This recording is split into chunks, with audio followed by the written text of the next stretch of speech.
Hello दोस्तों, इस film में हम कई ऐसी ननस को देखेंगे जो अपनी प्यास बुझाने के लिए एक गूंगे और बहरे लड़के के साथ नजदीकी संबंध बनाती है और वह लड़का भी समय समय पर उनके साथ खेलता रहता है। ये फिल्म बहुत ही ज्यादा कमाल की है। तो चलिए इस फिल्म की शुरुआत करते हैं। इस फिल्म की शुरुआत में हम एक आदमी को देखते हैं जो पेंटिंग का काम करता है। उसका पिता एक चोर था और वह भी अपने पिता की तरह चोर बनना चाहता था, लेकिन उन दिनों चोरों के हाथ काट दिए जाते थे, इसलिए वह इस सजा से बचने के लिए पेंटिंग का काम शुरू कर देता है। फिर हम एक लड़के को देखते हैं जिसका नाम लोरेंजो है, जो कुछ लोगों से भाग रहा होता है। वह एक जुआरी है और उसने अभी अभी जुए में जर्मिनो को हरा दिया होता है, लेकिन जर्मिनो एक सरगना था और वह अपनी हार को स्वीकार नहीं करता, इसलिए अब वह लोरेंजो को मारना चाहता है और अपने आदमियों को उसके पीछे लगा देता है। लोरेंजो किसी तरह उन लोगों से बचकर अपने शहर पहुंच जाता है। वहां वह अपने दोस्तों से मिलता है। वे लोग उसे बताते हैं कि अगर तुम जर्मिनो के हाथ लग गए तो वह तुम्हें जिंदा नहीं छोड़ेगा। उसके दोस्त उसे इस शहर से चले जाने की सलाह देते हैं। लोरेंजो घोड़े पर सवार हुआ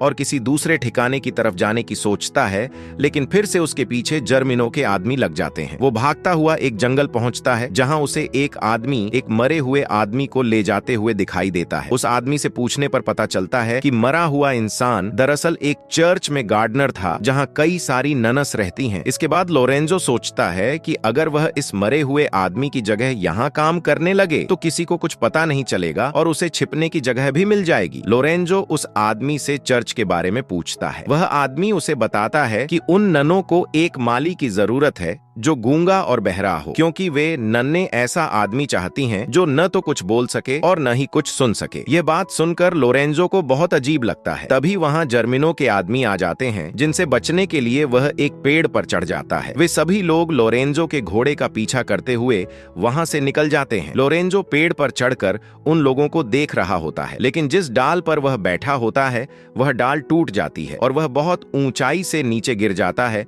और वहीं बेहोश हो जाता है। इसके बाद कुछ ननें वहां से गुजर रही होती हैं। वे लोग लोरेंजो को देखते हैं और उसे अपने साथ ले जाती हैं। इसके बाद हम उस पेंटर को देखते हैं जो चर्च में पेंटिंग कर रहा होता है। अपनी पेंटिंग पूरी करने के बाद वह पैसे लेने के लिए चर्च के फादर के पास जाता है, लेकिन वह देखता है कि फादर को प्लेग की बीमारी हो चुकी है। उस समय प्लेग की बीमारी हर जगह फैली हुई थी। उसे वहां से कोई पैसे नहीं मिलते। इसके बाद वह खुद एक फादर बन जाता है। फिर हम एक लड़की को देखते हैं जिसका नाम पैम्पिनिया है, जो इस शहर की राजकुमारी होती है, लेकिन हाल ही में उसके माता पिता की प्लेग से मौत हो गई होती है। इस तरह इस शहर के राजा और रानी दोनों मर चुके होते हैं और अब पैम्पिनिया इस राज्य की राजकुमारी बन जाती है। पैम्पिनिया अब पूरी तरह अकेली हो चुकी होती है। तभी वहां जर्मिनो आता है। वो पैम्पिनिया को अकेले बैठे देखता है। जर्मिनो पैम्पिनिया के लिए बहुत ही गंदी सोच रखता था। जर्मिनो पैम्पिनिया से कहता है वह खुद को अकेला ना समझे, वह उसका बहुत ध्यान रखेगा। यह सुनने के बाद पैम्पिनिया उससे कहती है कि वह बिल्कुल भी अकेली नहीं है। वह जल्द ही एक राजकुमार से शादी करने वाली है और उस राजकुमार का नाम काउंट है, क्योंकि मरने से पहले राजा ने वादा किया था कि वह पिम्पिनिया की शादी उस राजकुमार से कराएगा। जर्मिनो को यह बात बिल्कुल पसंद नहीं आती, क्योंकि वह खुद पिम्पिनिया से शादी करना चाहता था। इसके बाद हम लोरेंजो को देखते हैं, जिसे ननें चर्च ले आई थी। वहां दो नन्हें उसे छू रही थीं और लालची निगाहों से देख रही थीं। ये लोग लोरेंजो को छूने लगते हैं और वहीं उसे चूमने लगते हैं। लोरेंजो भी होश में आ गया था, लेकिन वह उन्हें देखना नहीं चाहता था। वह चुपचाप पड़ा रहा और चुपचाप मजे लेता रहा। ये ननें लोरेंजो के साथ आनंद ले रही थीं। तभी वहां मदर आ जाती है। वह इन लोगों से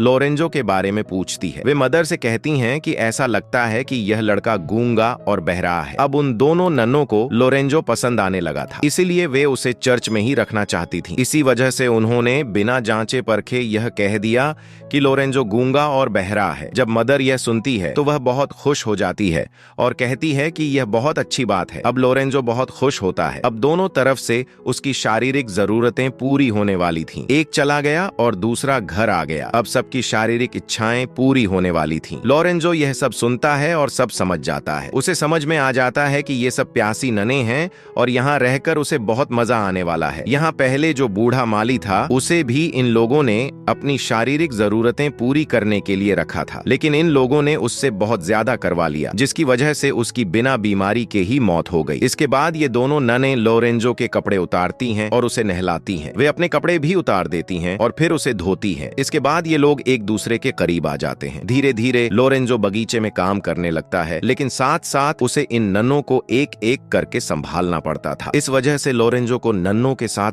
बहुत मजा आता है। दूसरी ओर पैम्पिनिया अपने दोस्तों के साथ होती हैं और वह वह जर्मिनो से छुटकारा पाना चाहती थी। इसके लिए वह अपने दोस्तों से बात करती है। जब उसकी दोस्त उसकी बात सुनती है तो वह उसे सलाह देती है कि उसे पास के एक शहर के चर्च में जाकर एक नन बनकर रहना चाहिए। वे उसी चर्च की बात कर रहे थे जहां लोरेंजो को सुबह शाम प्रायश्चित करना पड़ता था। ये लोग उसे बताते हैं कि कुछ दिनों बाद राजकुमार काउंट वहां आएगा, उसके बाद वह उससे शादी कर सकती है, लेकिन तब तक उसे सुरक्षित रहना होगा। इसके बाद पैम्पिनिया एक नन बनकर उस चर्च पहुंचती है। जब पैम्पिनिया वहां रहने लगती है तो वह देखती है कि बाकी नन्ने लोरेंजो के साथ कैसे मजे कर रही हैं। अब वह भी यह सब करने की इच्छा करने लगती है। उसे लोरेंजो पसंद आ जाता है क्योंकि वह उसे बहुत अच्छा लगता था, लेकिन उसकी शादी राजकुमार काउंट से होने वाली थी। यह सब होने के बाद वह यह सोचना छोड़ देती है कि वह उससे शादी करेगी। कुछ दिनों बाद काउंट महल पहुंचता है। वह बहुत खुश था कि वह पैम्पिनिया से शादी करेगा, लेकिन उसे यह भी नहीं पता था कि आखिर पैम्पिनिया कहाँ है। इसी बात को लेकर जर्मिनो और उसके बीच झगड़ा शुरू हो जाता है। जर्मिनो उससे कहता है कि पैम्पिनिया मुझसे शादी करेगी, तुमसे नहीं, और फिर दोनों एक दूसरे को नीचा दिखाने की कोशिश करते हैं। दोनों ही पैम्पिनिया को पाना चाहते थे। इसके बाद काउंट महल से बाहर आता है। बाहर आते ही उसे एक आदमी से पता चलता है कि पैम्पिनिया पास के शहर के चर्च में चली गई है और वहां एक नन बनकर छिपी हुई है। यह सुनते ही काउंट जल्दी से उस चर्च की ओर रवाना हो जाता है। उधर चर्च में हम देखते हैं कि तीनों नन मिलकर लोरेंजो को अच्छे से नहलाती हैं, क्योंकि आज रात उनकी मदर की बारी थी। यहाँ लोरेंजो को अच्छी तरह नहलाया जाता है ताकि वह मदर के साथ मजे ले सके।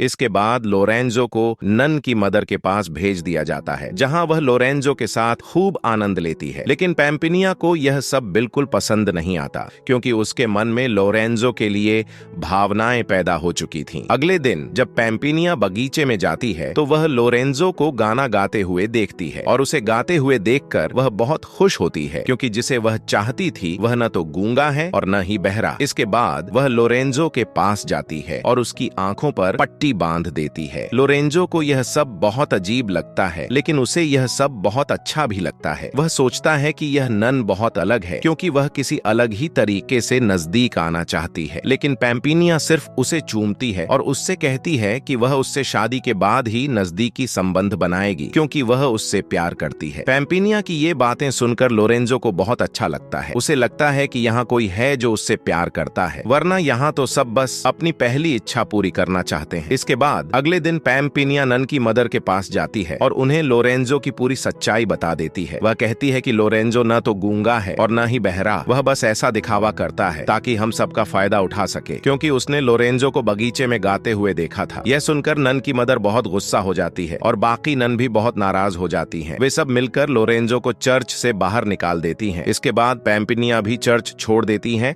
और वापस अपनी हवेली जाना चाहती है। यहाँ लोरेंजो उससे कहता है कि उसे अपने साथ ले चलो, क्योंकि उसके पास अपना कोई घर नहीं है। यह सुनकर पैम्पिनिया खुश हो जाती है, क्योंकि वह भी यही चाहती थी कि लोरेंजो उसके साथ जाए, और वह लोरेंजो को अपने साथ ले जाती है। इसके बाद हम प्रिंस काउंट को देखते हैं जो चर्च की ओर आ रहा होता है। वहाँ उसकी नजर एक नन पर पड़ती है जो नहा रही होती है। वह नन उससे बात करती है और उसे लुभाने लगती है। वह उससे कहती है कि उसे वह बहुत पसंद है और वह उसके साथ नजदीकी संबंध बनाना चाहती है। काउंट उससे कहता है कि वह पैम्पिनिया से शादी करने जा रहा है और वो यह सब कुछ पैम्पिनिया के साथ ही करेगा। यह सुनकर वह नन झूठ बोलती है और कहती है कि वही ही पैम्पिनिया है। वह काउंट से कहती है कि तुम यहाँ मेरे लिए ही आए हो। यह सुनकर काउंट बहुत खुश हो जाता है। इसके बाद वे वहीं एक दूसरे के करीब आ जाते हैं। दूसरी तरफ हम पैम्पिनिया और लोरेंजो को देखते हैं जो अपने शहर पहुंच चुके होते हैं। तभी वहां जर्मिनो आ जाता है। पैम्पिनिया उससे साफ कह देती है कि वह उससे शादी नहीं करना चाहती। जब लोरेंजो यह सब देखता है तो उसे बहुत गुस्सा आता है और उसे लगता है कि जर्मिनो किसी लड़की के साथ ऐसा नहीं कर सकता। वह जर्मिनो से कहता है कि वह राजकुमारी को छोड़ दे। इसके बाद उन दोनों के बीच लड़ाई शुरू हो जाती है। तभी जर्मिनो जब उसे मारने ही वाला होता है तो पैम्पिनिया उससे कहती है, ठीक है, मैं तुमसे शादी करने के लिए तैयार हूँ, लेकिन इसे मत मारो और इसे छोड़ दो। इसके बाद जर्मिनो लोरेंजो को जेल में बंद कर देता है। फिर पैम्पिनिया उससे दोबारा कहती है कि अगर वह लोरेंजो को आजाद कर देगा तो वह उससे शादी कर लेगी। ये सुनकर शुरुआत में जर्मिनो को गुस्सा आता है, लेकिन वह पैम्पिनिया से शादी करना चाहता था, इसलिए वह लोरेंजो को छोड़ देता है। इसके बाद लोरेंजो उस शहर को छोड़कर जाने लगता है, लेकिन जैसे ही वह वहां से जाता है उसे अचानक एहसास होता है कि वह उस लड़की को छोड़कर नहीं जा सकता जिसने उसकी जान बचाई थी। इसके बाद वह वापस उसी शहर की ओर लौट जाता है। वहां हम देखते हैं कि काउंट भी उस शहर में आ चुका होता है और वह चर्च पहुंचता है जहां जर्मिनो पैम्पिनिया से शादी करने वाला होता है। लोरेंजो भी वहां पहुंच जाता है और उसकी मुलाकात काउंट से होती है। इसके बाद लोरेंजो जर्मिनो के आदमियों से लड़ना शुरू कर देता है और वह और काउंट मिलकर जर्मिनो और उसके लोगों को हरा देते हैं। इसके बाद पैम्पिनिया काउंट के पास आती है और उससे कहती है कि वह उससे शादी नहीं कर सकती। यह सुनकर काउंट को कुछ समझ नहीं आता, क्योंकि उसे लगता है कि थोड़ी देर पहले ही पैम्पिनिया ने उससे शादी करने का वादा किया था, तो अब वह ऐसा क्यों कह रही है। इसके बाद पैम्पिनिया अपना चेहरा दिखाती है। काउंट उससे कहता है कि तुम पैम्पिनिया नहीं हो। जिस पैम्पिनिया से वह मिला था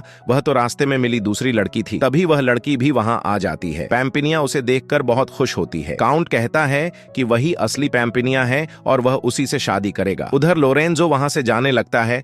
तभी पैम्पिनिया उसके पास आती है और उसे जाने से रोक लेती है। वह उससे अपने प्यार का इजहार करती है, लेकिन लोरेंजो उससे कहता है कि वह उससे प्यार नहीं करता, बल्कि वह पास के एक चर्च में रहने वाली एक नन से प्यार करता है जो उससे शादी करना चाहती है और वह उसी से शादी करने जा रहा है। यह सुनकर पैम्पिनिया बहुत खुश हो जाती है और समझ जाती है कि वह उसी के बारे में बात कर रहा है, लेकिन उस समय लोरेंजो को यह नहीं पता होता कि वह लड़की पैम्पिनिया ही थी। इसके बाद पैम्पिनिया लोरेंजो के पास आती है और उसे चूमने लगती है। तब लोरेंजो समझ जाता है कि जिस नन की वह बात कर रहा था वह पैम्पिनिया ही थी। इसके बाद ये सभी एक दूसरे के साथ बहुत खुश होते हैं और यहीं इस फिल्म का सुखद अंत होता है। अगर आपको यह फिल्म पसंद आई हो तो कृपया वीडियो को लाइक करें और ऐसी ही फिल्मों के लिए हमारे चैनल को सब्सक्राइब करें। तो मिलते हैं हमारी अगली वीडियो में।